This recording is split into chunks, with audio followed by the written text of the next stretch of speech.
আপনার ব্যবসাকে আরও সহজ এবং নিরাপদ করতে চান? লাইসেন্স অনুমোদন ও নিবন্ধনের জন্য সঠিক কাউকে খুঁজে পাচ্ছেন না?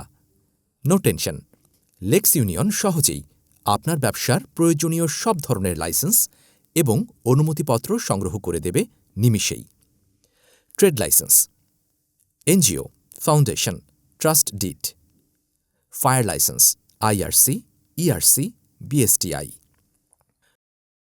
বিনিয়োগ board, society, charitable, BIDA, ECC, research institution এবং মেমোরিয়াল ট্রাস্ট, বিভিন্ন অধিদপ্তর এবং পরিদপ্তর থেকে অনুমতিপত্র, এছাড়াও কোম্পানি নিবন্ধন ও গঠন, কোম্পানির code of conduct, memorandum, article of association তৈরিকরণ। আমাদের বিশেষত্ব, ডকুমেন্টসমূহ ক্লাউডে সংরক্ষিত থাকে যাতে চুরি, নষ্ট, হারানো ইত্যাদি থেকে একেবারে নিরাপদ থাকবে। রিমাইন্ডার সেবার মাধ্যমে কাগজের মেয়াদ শেষ হবার আগেই নোটিফিকেশন পৌঁছে যাবে আপনার কাছে। ব্যবসা আপনার, নিরাপত্তার দায়িত্ব আমাদের। তাহলে আর দেরি কেন? আজই ফ্রি কনসালটেশনের জন্য রেজিস্ট্রেশন করুন।